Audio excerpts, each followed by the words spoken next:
Uh. Subhanallah. Wah. Lihat sobat. Oh, ini aja berat sobat. Kira-kira ini mudah-mudahan MZF Bertua juga menjadi sarana ya bagi para pengusaha petani dalam menyampaikan aspirasinya. Ya. Kira-kira apa ini keluhan ataupun harapan lah dari petani ataupun pekebun ubi ini kepada pemerintah ataupun kepada yang berwenang, kira-kira bisa disampaikan kepada kita semua. Silahkan Pak Adrius. Alhamdulillah, terima kasih dari MZF Bertua yang telah mengunjungi kami. Tentu kami sebagai perwakilan dari petani ubi dan banyak ratusan bahkan ribuan petani ubi di Indonesia, khususnya di Riau, kami berharap bahwa olahan ini betul-betul dihargai dari segi harga, lumayan bisa meningkatkan taraf hidup perekonomian masyarakat.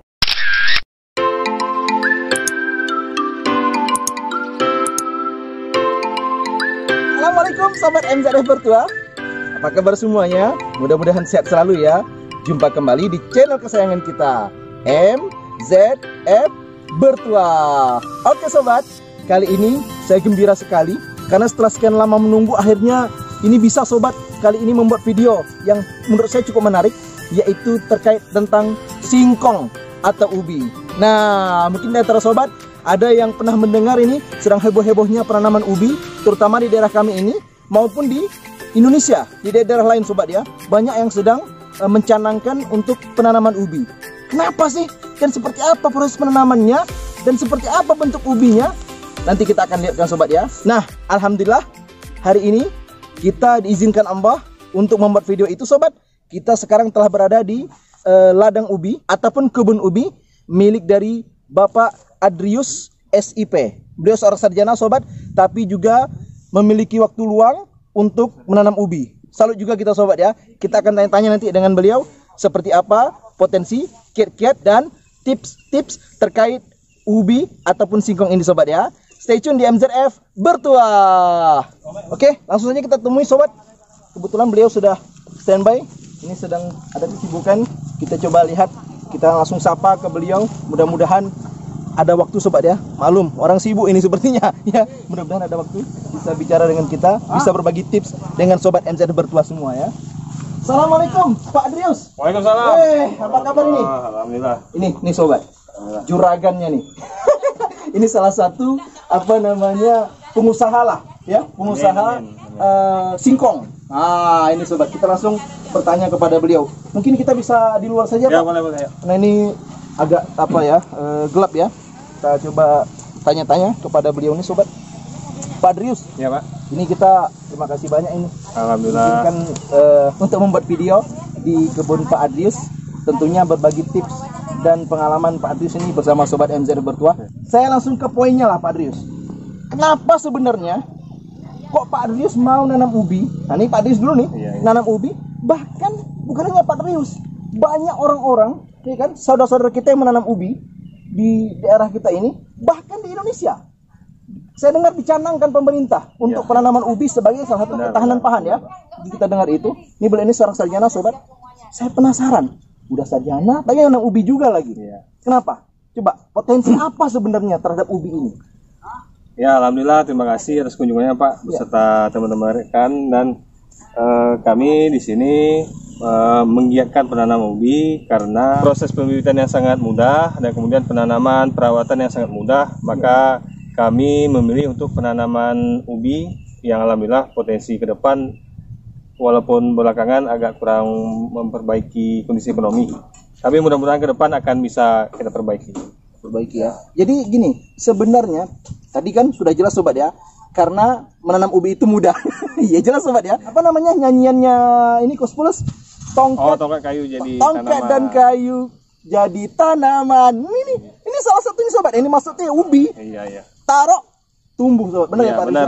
Mudah sekali. Tapi, nah ini Pak Adrius nih. Saya ingin bertanya sebenarnya, biasanya masyarakat kan langsung nanam ubi. Apaan sih, paling untuk makan aja. Iya benar Pak. Ya. Ubi atau singkong sobat ya. Ini kalau di bahasa kami, ini singkong itu namanya ubi. Kalau mungkin di bahasa sobat, ubi itu ada terbagi ya. Mungkin di tempat-tempat lain ada namanya ubi jalar, kayu, ubi jalar. Kalau kami ubi kayu itu ubi. Kalau ubi jalar itu namanya ketela kalau kami sobat ya. Benar. Cuman biar sobat memahami yang kami maksud, ubi itu hari ini singkong yang kami maksud sobat ya. Secara nilai ekonomis kan begitu, artinya nilai bisnis. Begitu yang saya maksud Pak Adrius. Bagaimana potensinya dari ubi atau singkong ini? Apakah memang harganya cukup baik, kemudian atau seperti apa? Kita perlu tahu itu. Kalau pembagian ubi itu kan ada yang singkong, kalau bahasa umum di Jawanya, kalau kita memahami ini ubi. Iya, ubi. Dan kemudian kalau potensi ekonominya, kita harus memahami persoalan sekarang adalah persoalan harga. Yang kemudian ada monopoli dari perusahaan yang hanya satu perusahaan, dan kemudian dari segi harga tidak bisa kita meletakkan harga yang bersaing. Tapi dibalik daripada itu, karena proses penanaman budidaya ini sangat mudah, maka masyarakat banyak memilih ubi. Walaupun persoalan harga, ada yang direkayasa olahannya, ada yang bikin gaplek, ada yang bikin mokaf, dan kemudian disiasati dari persoalan penghasilan ekonomi bisa kita siasati. Jadi sebenarnya sobat MZF Bertua lebih kepada karena caranya yang mudah untuk ditanam, sehingga masalah harga itu bisalah dia siasati dengan banyak hal. Kalaupun nanti harganya kurang, nanti dibuat gaplek tadi gaplek itu diolah gimana dia bentuknya mungkin biar Pak Adrius yang menjelaskan. Jadi kalau gaplek itu ada beberapa teman-teman petani. Kalau kami rencana kan mau jual basah, langsung jual ke pabrik, dan kemudian ada beberapa teman-teman petani itu merekayasa hasil olahan mereka dijual dengan harga yang lebih tinggi, seperti misalnya gaplek. Gaplek itu dicincang dan kemudian dijemur. Harga jemur itulah diletakkan harga yang sangat tinggi kepada beberapa toke gitu. Itu gaplek itu untuk apa sebenarnya? Gaplek banyak variasi yang peruntukan mereka. Pertama untuk pakan sapi, pakan ternak, dan kemudian ada juga yang mokaf. Kalau mokaf ini barangkali lebih tinggi harganya karena mokaf ini akan diolah menjadi tepung tapioka, tapioka singkong. Gitu. Tepung tapioka sobat. Sobat pernah dengar ya tepung tapioka? Kalau saya taunya makannya aja sobat. Banyak ini ciki-ciki apa semua itu kadang kan dari tepung tapioka. Oke, Pak Adrius. Mungkin sambil kita memperlihatkan ke sini. Sambil kita ngobrol. Kemudian ini Pak Adrius, kita lihat ini kan ya lumayan lebar ya. Sebagian udah ada yang dipangkas batang. Ini untuk dicabut ya. Akan dicabut, dipanen. Akan dipanen. Sepengetahuan Pak Adrius, kan begitu kan berdasarkan pengalaman Pak Adrius ini. Benar. Kalaulah kira-kira kita tanam sebanyak 1 hektar. 1 hektar nih. Itu kira-kira bisa berapa pokok atau bisa menghasilkan berapa ton lah kira-kira gambarannya. Dan berapa lama? Ini kita perlu tahu sobat MZF Bertua ya. Ya, jadi kita bisa mengkalkulasikan dari awal. Semisal kita memiliki lahan 1 hektar, tergantung kita mau membuatkan jarak 1 meter atau 0,8 meter, itu sudah bisa kita bagikan. Minimalnya yang bagus berapa? Yang bagus itu sekitar 1 meter. 1 meter. Atau pilihan lain bisa kita minimalisir menjadi 0,8 meter. Lebih atau 80 cm. Terutama kalau lahan agak sempit. Jadi kalau seandainya kita mengidealkan lahan ubi ini, karena kita bibit kasesa, yang alhamdulillah isinya lumayan panjang, lumayan besar. Nanti kita coba cabut. Kalau lahannya 1 hektar, kita jarakkan 1 meter, itu sekitar 10.000 batang 1 hektar. 10 ya, karena 10.000 meter persegi 1 hektar itu. Benar. Jadi bagi sobat yang mungkin belum tahu ya, 1 hektar itu adalah 100 meter dikali 100 meter. Jadi 10.000 meter persegi. Karena tadi kita tanam 1 meter, berarti lebih kurang dapatnya sebanyak 10.000 batang. Kira-kira kalau tonnya gimana? Berapa ton kira-kira itu 1 hektar? Sebenarnya kalau kita prediksi ton itu tergantung dari beberapa tahapan perawatan. Nanti kita bahas. Cuman kita bisa memprediksi 1 batang ubi itu seandainya ada 3 kilo atau 4 kilo atau 5 kilo. Kalau 3 kilo, seandainya 3 kilo itu sudah mendapatkan 30 ton. 30 ton 1 hektar. Itu kan seandainya kita rata-ratakan 1 batang ubi itu seberat 3 kilo. Ambil yang kecil lah kira-kira itu Pak ya. Karena kalau kita lihat dari pangkal batangnya ini, saya lihat ini beberapa pun ini sangat besar-besar. Saya yakin tuh lebih Pak Adrius dari mudah-mudahan 3 kilo ya. Oke. Nah, tadi Pak Adrius menyinggung masalah bibit yang namanya kasesa. Apa itu? Ini kita asing sobat, nggak paham nih. Saya sendiri nggak paham apa itu. Atau apa aja jenis bibitnya sebenarnya nih yang Pak Dius ketahui. Jadi sebenarnya kalau basic ilmu saya tidak terlalu memahami tentang pertanian. Ya, tapi pengalamannya kan udah ini. Cuma saya belajar dari beberapa. Merendah beliau ini sobat ya. Jadi saya belajar dari beberapa yang sudah menanam ubi. Ada yang dari teman saya, dari paman saya, dan kemudian ini adalah jenisnya bibit kasesa. Kasesa namanya. Bibit kasesa. Apa itu? Atau bahasa umum di masyarakatnya adalah ubi racun. Ubi racun. Ya. Itu beda nggak sama ubi hitam itu ya? Beda, ubi racun, ubi Malaysia, ubi hitam, ubi roti. Berbeda. Itu berbeda. Jadi kalau ini kasesa ini bisa nggak kira-kira kita makan sebagai seperti singkong biasa untuk digoreng gitu? Bisa nggak? Ya, itulah kelebihan dari kasesa, bahwa kita ingin menghindari hama, baik itu hama yang diganggu oleh baik itu dari hewani sendiri maupun tumbuh-tumbuhan yang lain. Alhamdulillah kalau kasesa ini kelebihannya adalah tidak diganggu oleh hama dan termasuk oleh manusia, tidak juga bisa kita makan karena olahan ubi ini hanya dikhususkan dijual di pabrik. Itu paling penting itu ya. Ya penting. Tak diganggu oleh manusia gitu. Maklum lah, kadang kita kan mau ngambil pucuknya ini pun nggak bisa ya? Iya, nggak bisa. Kalau pucuk bisa. Pucuk bisa. Kalau isi nggak bisa dimakan. Isi yang nggak bisa. Oh, berarti pucuknya masih bisa. Masih bisa dimakan. Ya, makasih ada juga yang diambil tuh. Iya. Sebagian sobat ya. Tapi isinya nggak bisa ya, karena beracun ya. Iya. Atau mungkin untuk mengolahnya pahit ya. Pahit. Atau mungkin kalaupun ingin dimakan ada olahan khusus. Tapi sebaiknya jangan ya. Iya, jangan. Nggak bisa karena memang namanya sudah ubi racun sobat. Nggak mungkin kita makan racun sobat ya. Oke, itu tadi namanya ubi kasesa. Jadi salah satu ubi unggul itu namanya adalah ubi kasesa ini. Ubi kasesa. Di antaranya karena tadi bisa mudah menghindari dari hama, juga barangkali hasilnya. Dari segi isi lebih bisa diunggulkan dibandingkan bibit yang lain. Besar deh ya. Iya, besar. Padat banyak gitu ya. Itu sobat. Jadi ternyata pemilihan bibit pun kita harus ketahui juga. Ini namanya gitu kan. Kalau kita tanam misalnya Pak Dius, ubi roti gitu. Iya. Atau ubi apa tadi, ubi hitam gitu. Ubi hitam. Kira-kira jauh nggak selisih nanti hasil panen kita dengan yang merek kasesa ini? Sangat jauh dari segi isi ubi, sangat jauh hasilnya dibandingkan dengan bibit-bibit yang lain. Iya. Makanya kami sebelumnya membeli bibit ini ya harganya lumayan mahal. Bisa satu ikat itu, satu batang ini diikat menjadi 25 batang dan harganya itu 35.000. 25 batang. 25 batang harganya 35.000 atau 30.000.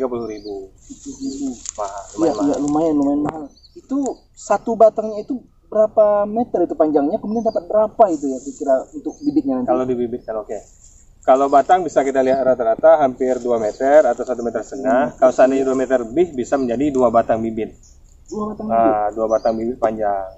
Nanti kalau seandainya kita bibitkan, dipotong sekitar 20 atau 30 cm. Tapi rata-rata 15 sampai 20 cm. Berarti lebih kurang dapatnya sekitar satu batang ini mendapat 8 atau 10 bibit. Sampai 10 bibit pendek-pendek itu sobat ya. Benar. Untuk ditanam. Sobat jangan tanamnya itu panjang ya sobat ya. Nanti dia nggak jelas itu bentuknya nanti ya. Dan rugi juga. Dan mungkin nggak menjadi juga ya. Iya, nggak menjadi. Dia harus pendek ya. Ya. Bercanda sobat ya. Oke, Pak Dius, kita kalau bisa ingin dilihatkan bagaimana cara penanamannya, mungkin dicontohkan saja ini Pak Dius bisa nggak kira-kira berapa senti masuknya ke tanah gitu. Iya. Mungkin kita akan lihatkan sobat, stay tune di MZF Bertuah. Nah sobat, kita akan minta langsung ini Pak Dius mencontohkan ini karena memang sudah tertanam semua. Dicontoh saja kira-kira bagaimana cara menanamnya. Misalnya ini kan tadi ada bibit ya, ini sepanjang ini.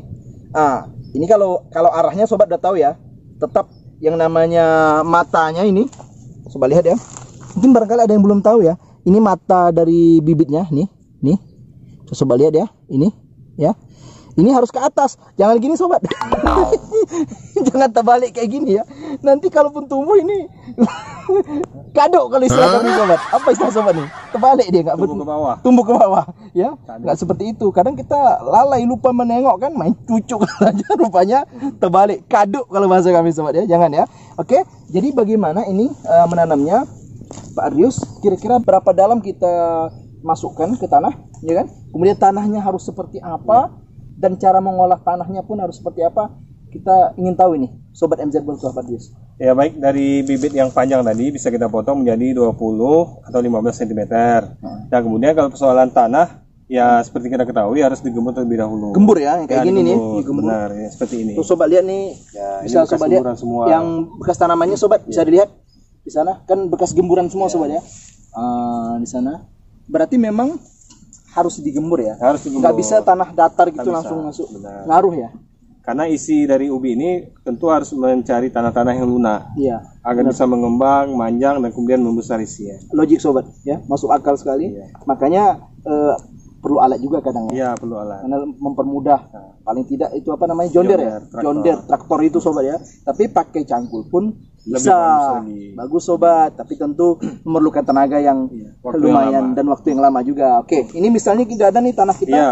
Lemut ini Pak Adrius. Iya, lemut. Karena ini. sudah digembur pakai Lembut. cangkul. Iya, Ini iya. Iya. contoh kita. Iya, kita coba. Dan kemudian kalau dari segi panjang kita bisa bagi sepertiga.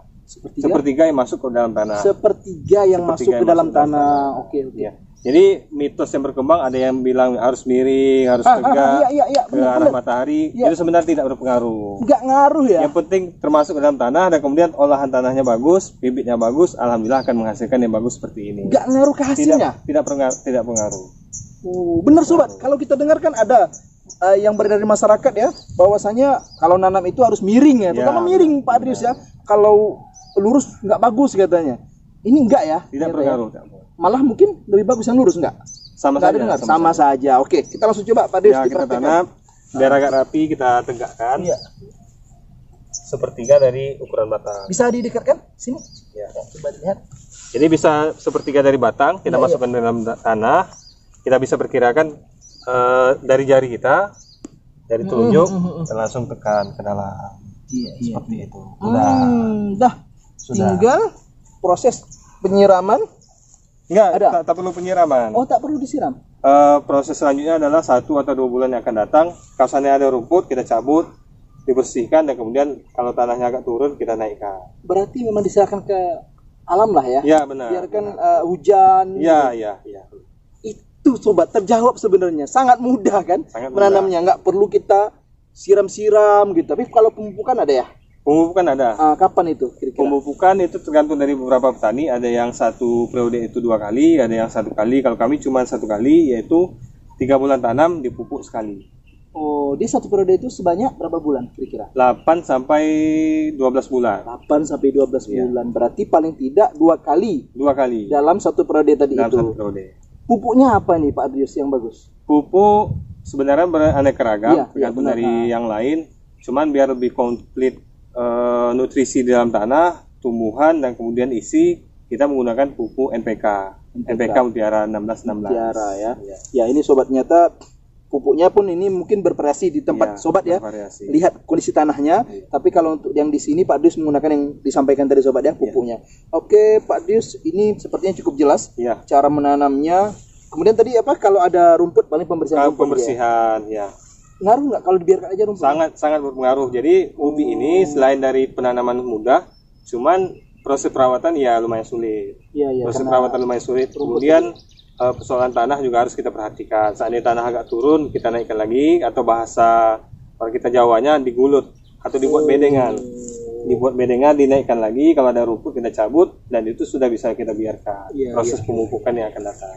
Untuk pemupukannya Iya. bagaimana Pak Dius? Misalnya tadi ini di sini apakah dikelilingkan atau Oh, gimana? iya. Ini kita bisa anggap aja ini Pak Iya, Dius. oke. Contoh Iya. nih, Iya. ini pupuk misalnya. Coba gimana? Iya. Dekat ini.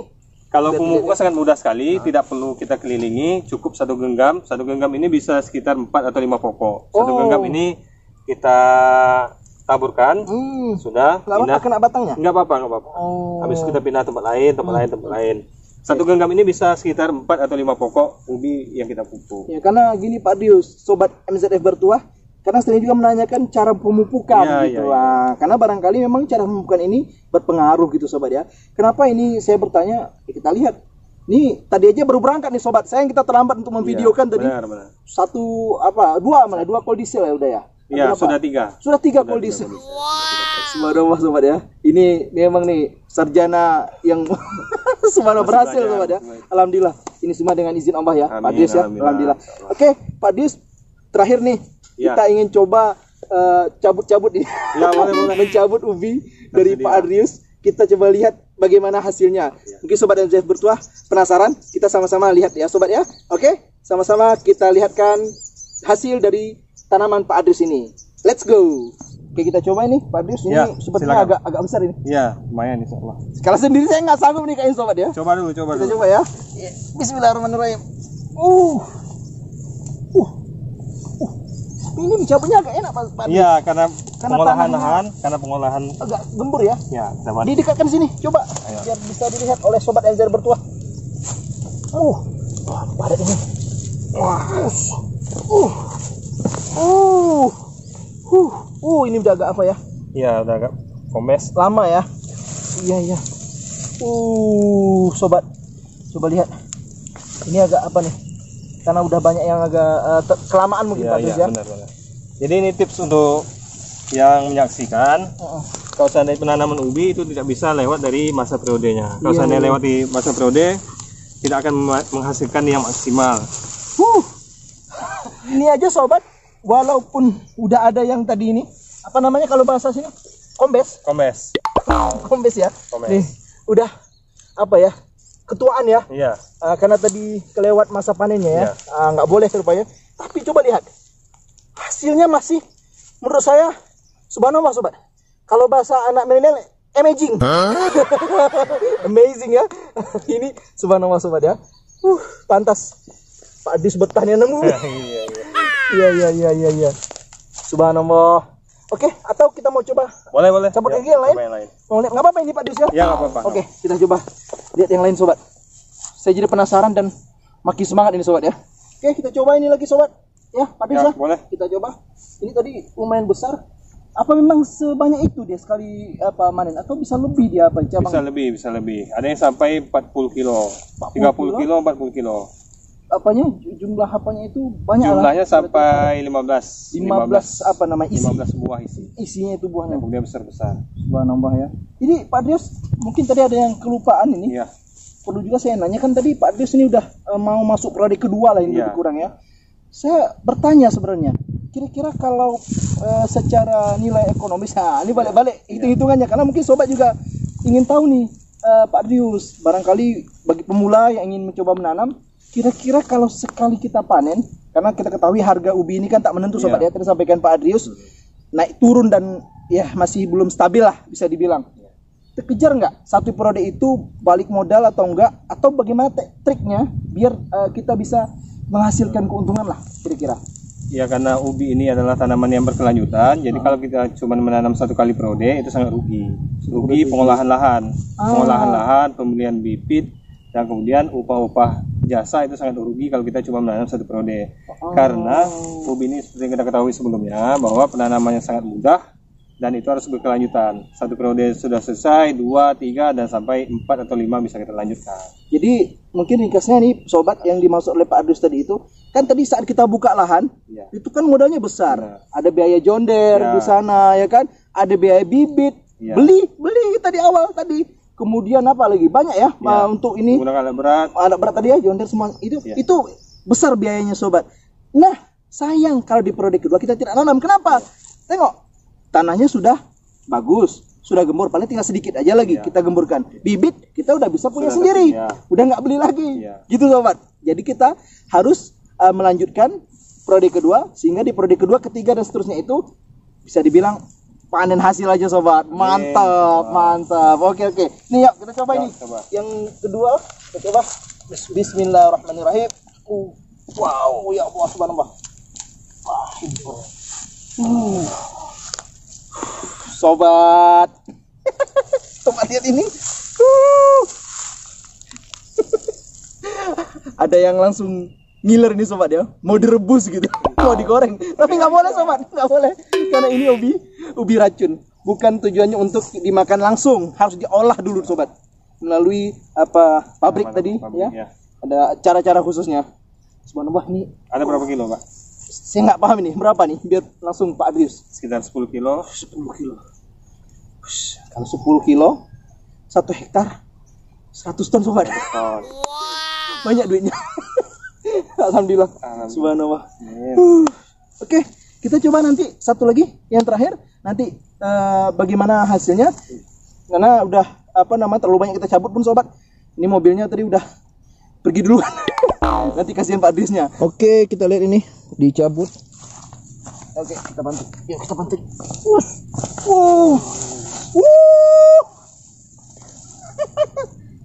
Subhanallah. Wah. Lihat sobat. Oh, ini aja berat sobat. Ini berapa kilo ini ya? Masih ada sisa, Pak? Sisa masih ada itu ya, buat ya. Masih patah. Coba lihat ini. Ini benar-benar bagus sobat. Sobat lihat ya. Masya Allah. Ini benar-benar menurut saya ini kualitasnya cukup bagus ini. Dan sobat lihatlah. Bersih ya. Apa namanya? Gemuk, sehat. Mantap. Ini berapa bulan tadi ini, Pak Adrius? Ini 11 bulan. 11 bulan. Berapa kilo ini coba? Kira-kira berapa kilo ini? Sekitar 7 atau 8. 7 atau 8 kilo. Wow. Mantap sobat. Mantap. Oke, sobat, saya juga ingin melihatkan kepada sobat di video kali ini, mumpung kita bahas ubi. Ya. Ini saya melihat ini ada yang baru ditanam ini ya, Pak Adrius ya. Benar. Tapi kok di tengah-tengah sawit? Nah ini, minta penjelasan Pak Adrius nih, apa namanya ini? Jadi kalau di istilah pertaniannya namanya tumpang sari. Tumpang sari. Tumpang sari. Numpang. Ya, tumpang sari. Jadi bahasanya numpang. Karena kita tahu di Riau ini khususnya adalah tanaman palawija seperti sawit, karet. Tapi kalau sawit ini baru ditanam kita bisa melakukan tumpang sari. Tumpang sari penanaman ubi seperti ini. Tetap digemburkan seperti ini. Ya, tetap digemburkan seperti biasa. Cuman ini sawitnya memang harus yang masih kecil-kecil seperti ini? Ya, ini. masih kecil. Jadi proses penanaman sawit dari awal sampai sudah berbuah itu bisa 3 periode kita menanam ubi. Betul, berarti sampai buah pasir lah kira-kira. Ya, sampai buah pasir. Kalau sudah lewat tidak bisa lagi karena pelepahnya kan sudah lumayan panjang. Sari pati tanahnya pun mungkin udah diambil sama sawit juga. Sawit ini kuat juga sobat. Maka sari pati tanah. Oke, sobat bisa lihat semua. Ini dia tumpang sari.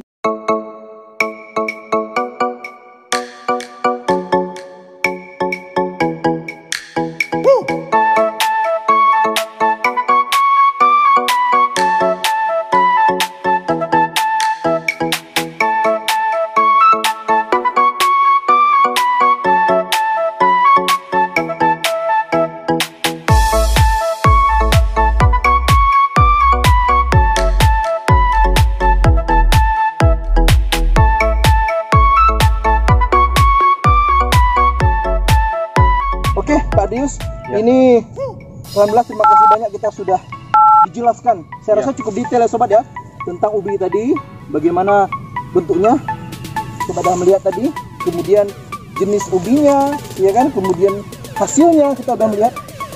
Sebelum kita tutup ini Pak Adrius, kira-kira ini mudah-mudahan MZRF Bertua juga menjadi sarana ya bagi para pengusaha petani dalam menyampaikan aspirasinya. Kira-kira apa ini keluhan ataupun harapan lah dari petani ataupun pekebun ubi ini kepada pemerintah ataupun kepada yang berwenang? Kira-kira bisa disampaikan kepada kita semua, silahkan Pak Adrius. Alhamdulillah, terima kasih dari MZRF Bertua yang telah mengunjungi kami.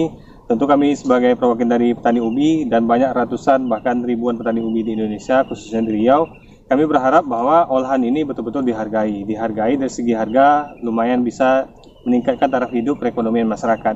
Kalau sekarang kita bisa mengatakan bahwa harga itu jauh dari harapan, karena petani bisa kreatif membuat berbagai olahan, bisalah harganya lumayan tinggi. Dan kita berharap bahwa yang dicanangkan oleh pemerintah full estate yang ubi menjadi varietas utama pengganti beberapa bahan lain, baik itu menjadi olahan tepung, menjadi mie, menjadi roti dan segala macam, itu menjadi peningkatan perekonomian masyarakat khususnya di bidang perekonomian pertanian ubi untuk tahun-tahun yang akan datang yang telah dicanangkan oleh pemerintah. Jadi artinya inti dari semua kerja kami ini betul-betul dihargai yang tinggi dan itu setimpal dan bisa menguntungkan bagi masyarakat. Ya, mudah-mudahan menjadi masukan untuk kita bersama sobat ya, khususnya bagi pemangku wenang yang mendengarkan channel ini. Mudah-mudahan bermanfaat. Terima kasih Pak Adrius. Terima kasih banyak atas penjelasannya, atas kesempatan waktunya. Ini beliau sibuk sebenarnya sobat, tapi alhamdulillah menyempatkan waktu untuk sobat semua MZ Bertuah. Mudah-mudahan ilmunya bermanfaat sobat ya. Mudah-mudahan diridhoi Allah Subhanahu wa taala. Terima kasih telah menonton MZ Bertuah. Jangan lupa share, like, dan subscribe channel ini agar senantiasa memberikan informasi-informasi yang bermanfaat untuk kita semua. Oke sobat, terima kasih banyak. Assalamualaikum.